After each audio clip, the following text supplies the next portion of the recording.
It really helps someone like me, who's like this free spirit, creative person, really hone in on my writing. So I always require that my students in my classes always use APA style. And so some of them are usually like, why do we have to use APA style? And so I always say, how many of you want to go to grad school? So, how many of you want to get a master's in something?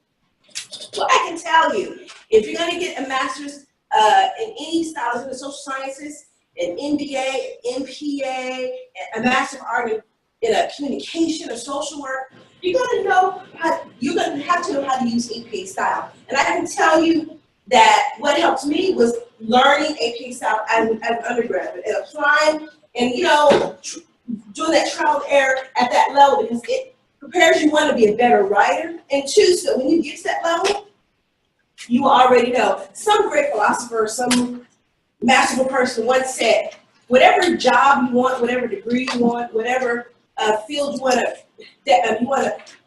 rise to, act as if you're already there.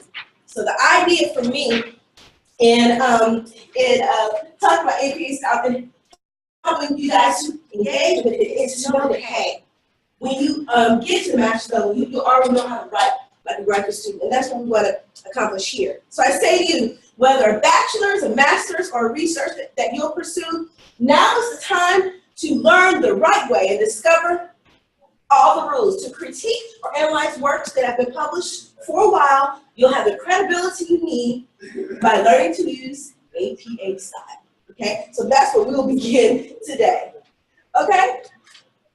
All right, so why is APA style, why is APA style used to write in academic papers? Why is it used, you guys? What do you think? Yes, ma'am. Because I think the dates are really important, like when the research comes out. Okay, excellent. What else? What are the reasons? So part of the reason why APA style is very important, one is that APA, first of all, and this is the 6th edition manual that we work from. AP stands for the American Psychological Association. What they did was they realized that all of us folks who are scholars and researchers, and all of you guys who are doing research at your level, we need to have a uniform way to write. So they created rules, and when I started, it was like the 4th edition, maybe. Okay, so now it's 6th edition. That's what APA style does. It creates a set of rules that everybody in the behavioral and social sciences can write from. That's communication, psychology, sociology, social work. If you're in history, you use Chicago style. If you're in English, you use MLA style. Everybody else uses APA style, okay? Also, to create reading comprehension and concise writing, okay? Sometimes Dr. Murray and I know when we're looking at research, we just kind of want to go straight to who's does what. If there's a comprehensive style, you know that you can go right to the literature review or right to what the research wrote about. And that makes things organized and concise. And it helps you kind of understand what you need to know. The last thing is to what? Avoid plagiarism. Okay? How many times are you guys freaking out because you're like, okay, I don't want to breach the honors code, I don't want to get into trouble. If you use AP style properly, you never have to worry about having a plagiarism issue in any of your classes, okay? AP style centrally is basically 3 things, okay? Once again, we're going to keep this ABCs really, really easy. It's formatted, it's in-text citations, and it's references. Those are the 3 elements of APA style. What I want to do today is just to kind of introduce you to what are the basics, the basic things that you'll need to know, and how things are organized, okay? So what we're going to first start off with is formatting. Formatting is basically what is the look of an APA style. What is the look of an APA style paper? Okay, so you see here, I'm here in the corner. Okay, so we see here. The first thing that we should first look at is the title page, okay? I'll give you 2 instances here. On the left, it gives you the opportunity to kind of see how the title page should look, okay? Again, formatting is the look. We'll go all the way through an AP style document. The title page should have a running head. Where it says running head, don't put running head. If I students do that, okay? You can simply put your title, and that's an abbreviated title of whatever you're writing about. This person's writing about nursing studies and practical guide to APA. Nursing studies and practical guide, that's their running head. Of course, The page number is up in the right-hand corner. Now, look what they devised here. They kind of show you here, they give you a way to kind of figure out how you can see how it's set. Number one, halfway in the page, okay? You want to put, of course, a full title. This is student, Joe P. student, and the college, okay? Now, I want to have you take a look on the right.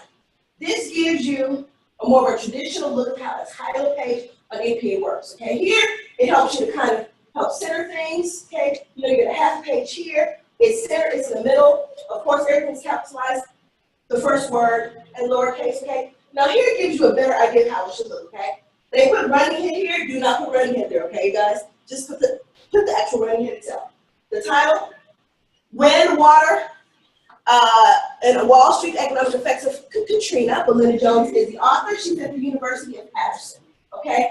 Now, in this instance, because she's a student, she's turning it in, this gives you an option to put your course title, Dr. Wilson, and the date. However, if you're presenting at when we have our gender conference in the spring, or if you're presenting at another conference or a presentation in class where it's not being submitted for course credit, you won't have to put it.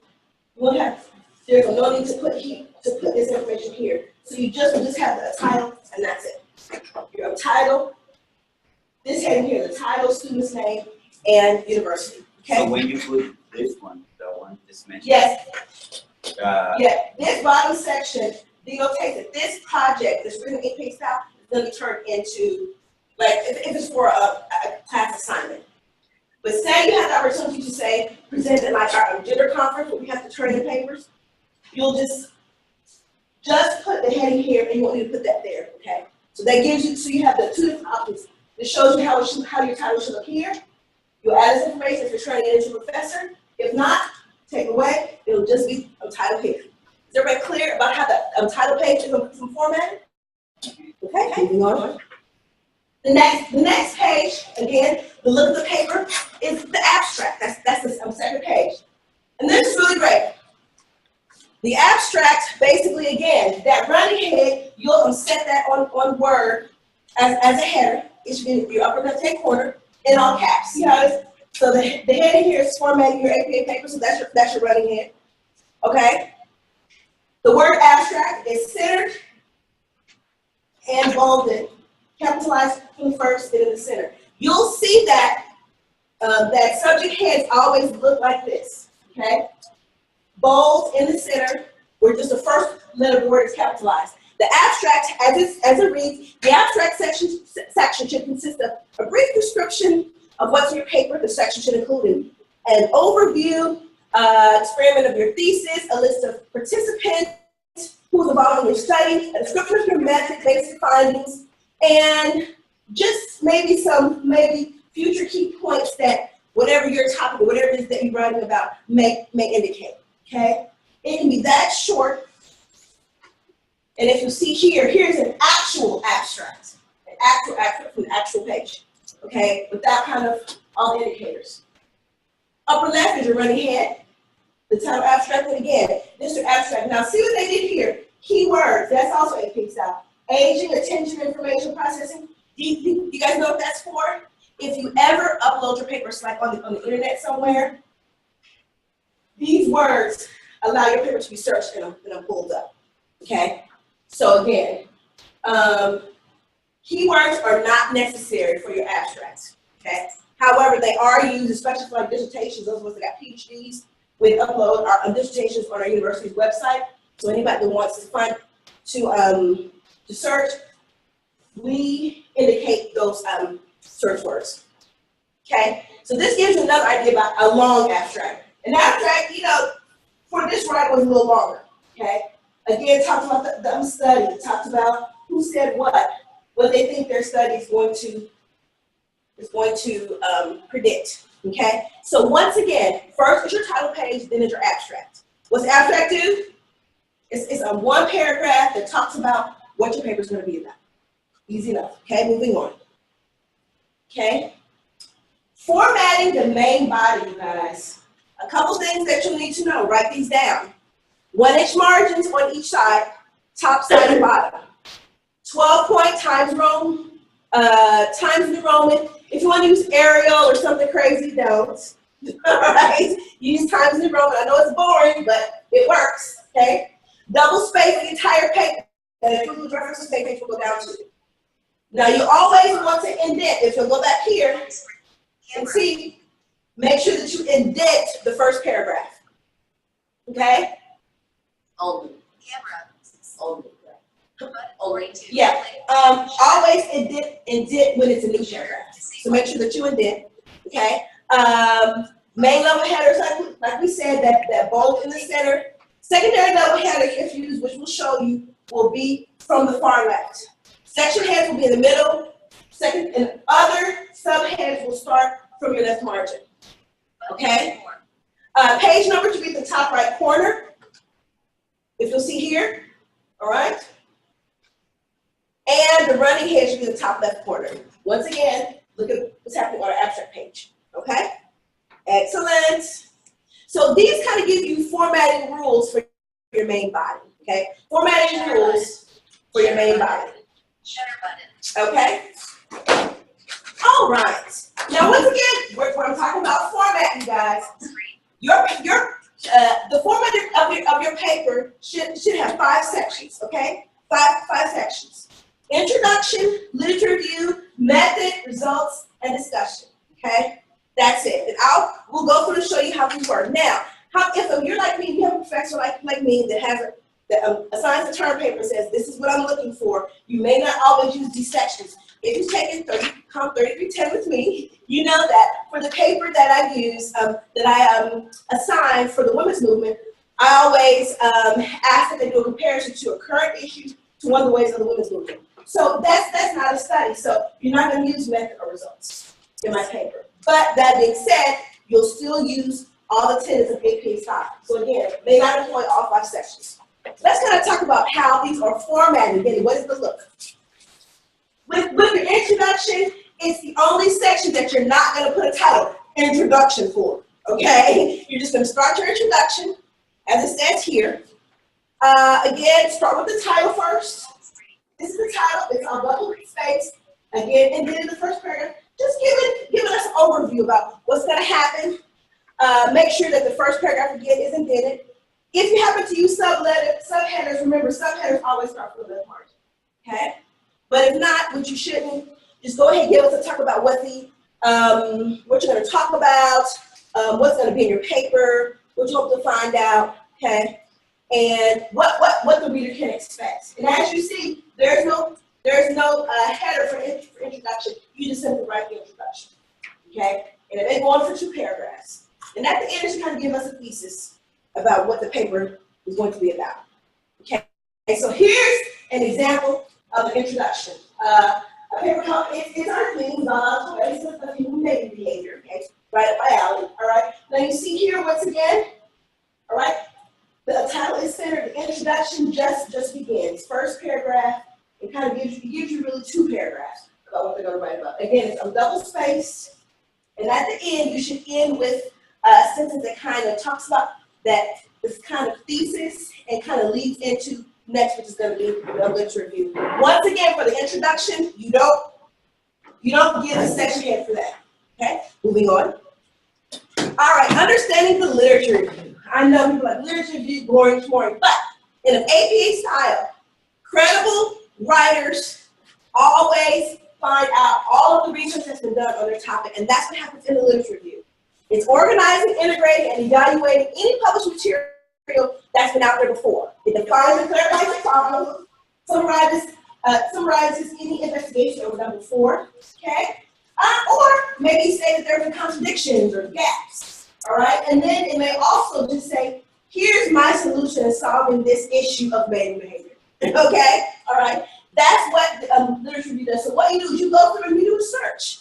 You go to Google Scholar, you go in the library, find articles, books, chapters. You may have a news article or a periodical like Time Magazine, the Washington Post, Los Angeles Times. Find all those articles that relate to your topic. And at the bottom, key, the components of literature reviews can be arranged in various ways by grouping them based on concepts and theories, by how they were researched, And also by if they have similar historical development or they provide background for your topic. But that's what your literature review really does. Now, in the look of how that should be put out there, again, that's formatting, as you'll see here. Okay, now this is written in Latin. But it gives you an idea of how it should look. Major, section head, that's how it should look. And as you'll see here, that's what's being done. Okay? Your literature review again. It talks about the literature, who said what. Underwood and Finley said this. Okay? These different Tidwell and Walton said this, gave a hypothesis about this, okay? This is how you're writing about and acknowledging the different sources, the different books, articles, and about who said what about your topic. And we'll go into it in just a bit about how it should be written, but your literature review, this is how it should look for formatting purpose, okay? Organize it by history, by concept, by points of support, by contradictions, however you want to, okay? But this is how it should look. And again, the section head will simply look like this, literature review. Info, L, literature, R review. Okay? All right, so this kind of gives you an idea now. Remember, we're going to talk about subheadings. Remember, your major heading is going to look like that. A subheading, if you kind of want to go ahead and give each of those areas a subheading, it'll be from the left margin. Okay? So look like this. Your section has literature review, your discussion, your results, it'll always be centered. But any subheadings that talks about the information between will go from the left, so you have an idea of how that looks. Okay, next is your method section. That's only if you're doing some kind of study, you're doing a critical analysis, you've done interviews, or you've given out surveys. Basically, this section is the nuts and bolts of the procedure. Telling the reader what your procedure is, and it gives them an idea if they want to duplicate the same thing. That's what the method section is. Telling them what about getting collecting data or getting your information, or if you're doing an analysis, how you went about analyzing data that was already there. Okay, this kind of gives you, again, when you're looking at the format, how it looks. Okay, so again, this was the introduction here, the literature review, and then method. Again, our section has to look like. Now, in method, we'll talk about participants, design and procedure, time frame, validity, what you expect to find. These are all subheadings, and you see they go from the left, and they basically explain it. And be sure, and we'll talk about this later, if you are referencing somebody's method that was already established and published, you want to recognize them, and I'll show you how next. This gives you an idea about how the method section should look. All right, the next two sections are your results, where you talk about what happened, what you found in your study, okay? And then where you discuss its relevancy, just for formatting purposes, for the look. Again, you know that subheading is there. You'll see how it should be written. Discussion, it should be written once again, and then at the beginning of each paragraph. And then at the beginning of each paragraph, okay? So, what do you need to know about the ABCs of formatting? Always be consistent. Always be consistent with your indentations at the beginning of each paragraph, with your section headings, okay? Make sure that you're running ahead. If you put it in the footer, header footer section of Word, it'll automatically be there, okay? Always be consistent with your formatting. That's the ABC of formatting APA style, okay? Once again, I said there are three sections: formatting, and then the second is in-text citations. This is really where you're acknowledging who said what in your writing, okay? This is really indicative of APA style, okay? In your in-text citations, basically when you're paraphrasing or summarizing information, you have to acknowledge where you got that information from. Some of it can be yours, but then some of it is ideas that you got from looking at different sources and articles and so forth. You must attribute that information to the source. That's an in-text citation. They can be used anywhere in the paper, in the introduction, in the body. They can be used even in the conclusion if you know it wasn't your idea, it was somebody else's that you learned in your research. All throughout, okay? Show what information comes from outside sources. That means designate the source, okay? Include the author and year. And as you see, we'll go through that in just a little bit about how those citations are made. And also quotations. If you're using someone's exact words, just like when we speak, we'll say, and I quote, Okay? So when you're writing, there's two ways to do that. You have to not only use the author's name in here, but also the page where you got it. And it must be verbatim, it must be correct. Word for word. Let's go and check out how we can do this. Okay. A few tips you should know.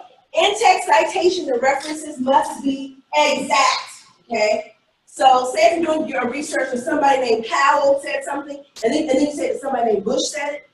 Not a good thing, okay? All right.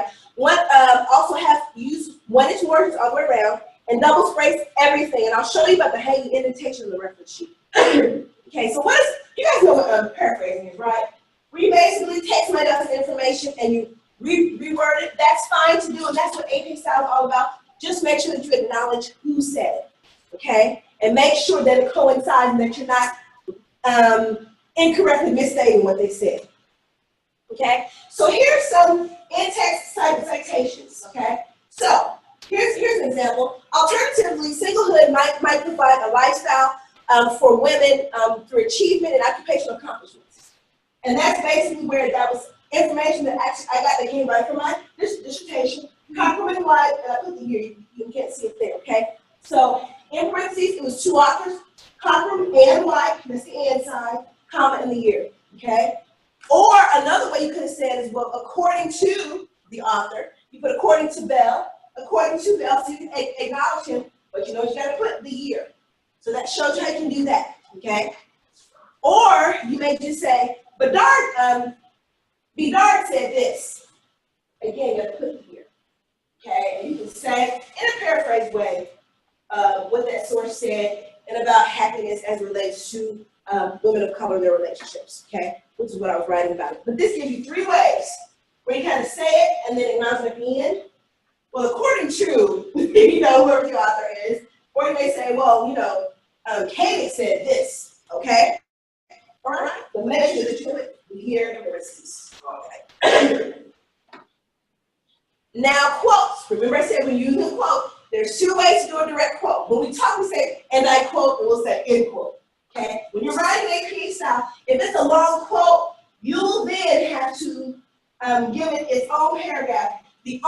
One of the only instances where single spacing is used in AP style is direct quotation.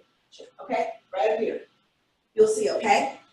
Bell notes this shift in identities for African American women. And so then you put ... Okay, and then you give the exact quote verbatim. Don't mess it up, you guys, okay? And then you put the page, again, because it was more than 40 words. And then I go back to therefore, and I'm just writing, including here, okay? Now, if you have just a partial quote where it's less than 40 words, maybe it's 20 or 10 words, again here, for that reason, many African women are like to remain single, if you want to emphasize something.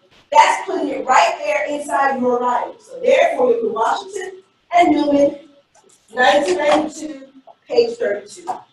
Okay, so if you're using a long quote, it then has to be further indented, and you'll put it exactly as written, and then identify the page. But if it's a partial quote, you'll put in quotation marks, and then acknowledge the author, authors, the year, and you have to acknowledge, remember, 4 quotes, the page number. All right.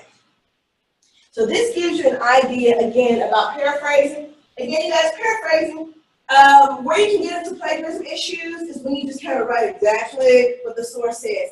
Paraphrasing is important. You guys already know how to do that. So just remember that you acknowledge who said what there, okay?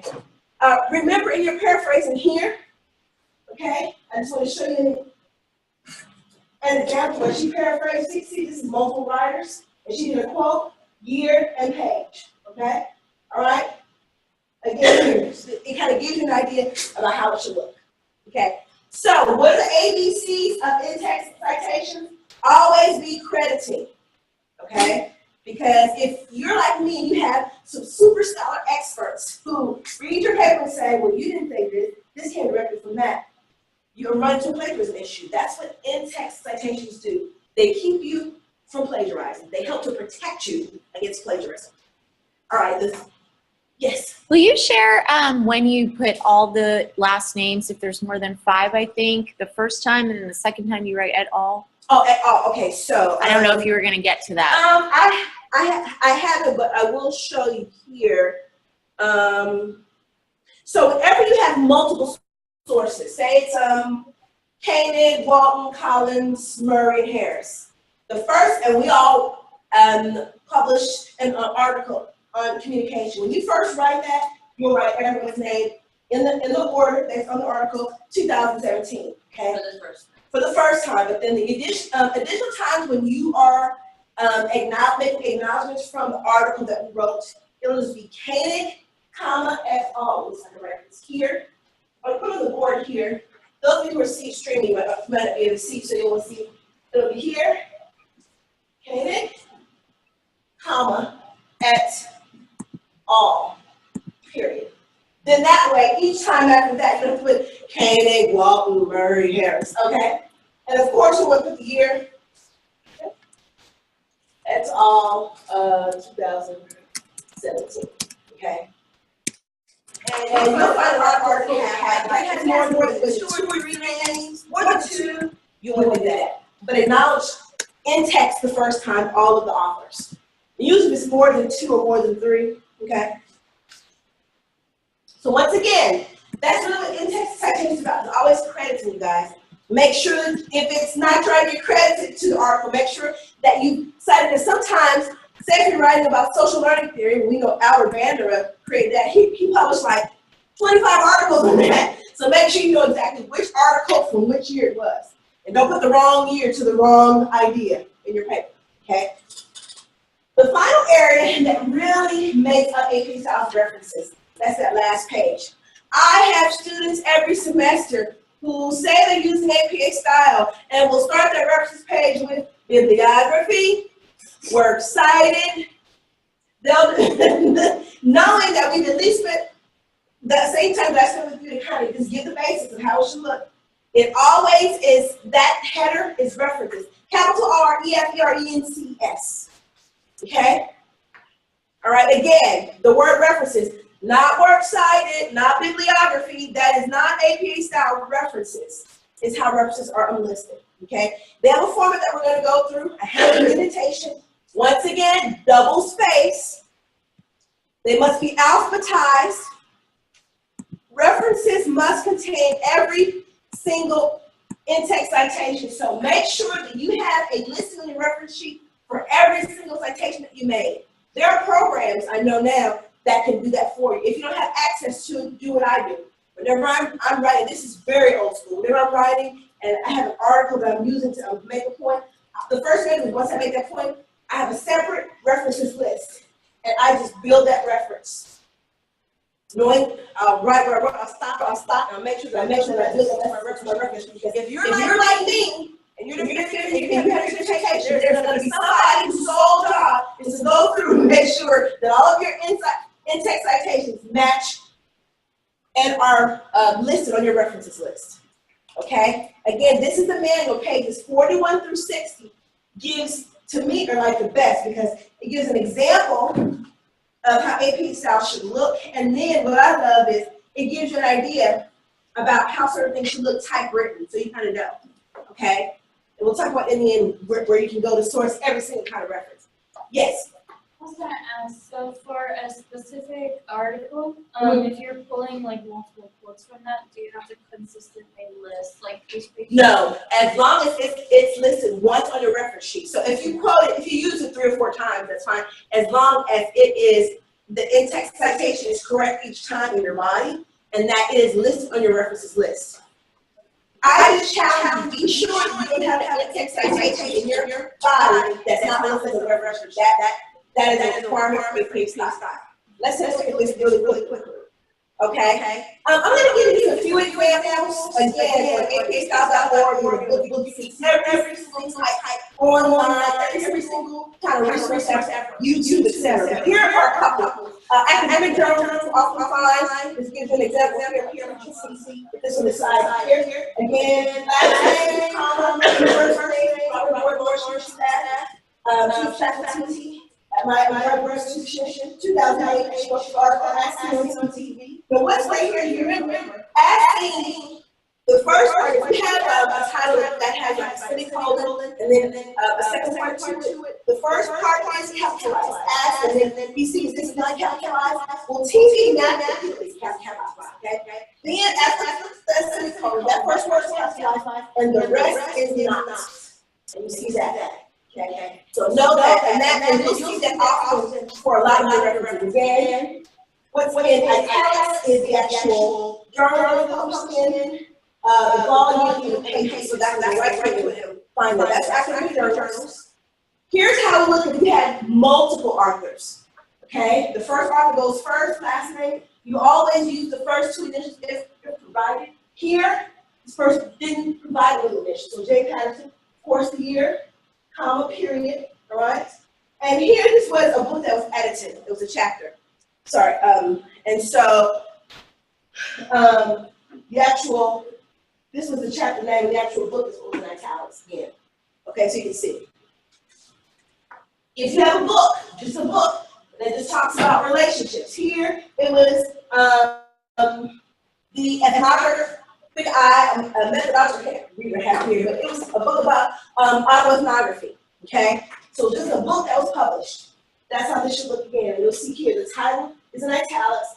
Walnut Creek was the publisher, okay? Semicolon, which you can't see here. Altamira Press. So Walnut Creek is the city, Walnut Creek, California, which you can't see here. Goes first, italics, and then the publisher, okay? So New York, semicolon, Simon & Schuster. You'll see that. Thousand Oaks, semicolon, Routledge, okay? It's always the city first, semicolon, and then whatever name is that publisher. Okay?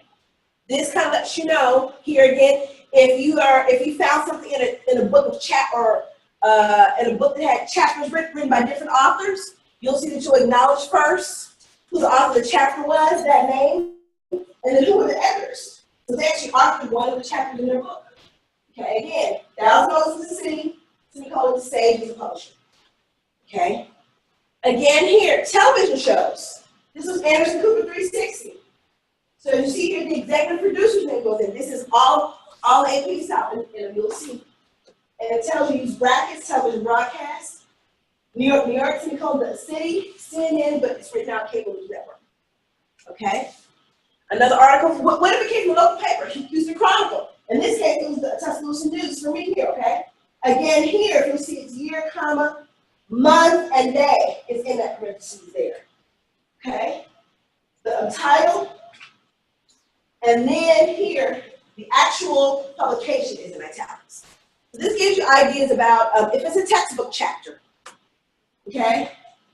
Again, these are all listed on apstyle.org or in the book, so follow exactly how it's listed. After a while, after you use them, AP Style for a while, you'll get to kind of know how to do it. Always double check your site and your 6th edition manual. Okay. Now, once again, remember I said I have students every semester. Instead of putting references, they'll put works cited. That's not AP Style. They'll put bibliography, but that's not AP Style. Okay. Again, see how it's listed here again. You have your running page, you have your running head there, references in the center. Now, that hanging indentation, the first line is flush with the margin. The second line and beyond is indented. So that's the only difference in your references. The second line of every entry is indented. But every single line from the top down is double spaced. That's what that hanging indentation means. So you find out, make sure that you have your correct format for the reference, but on your references list, the second line of each entry should be indented. That's hanging indentation.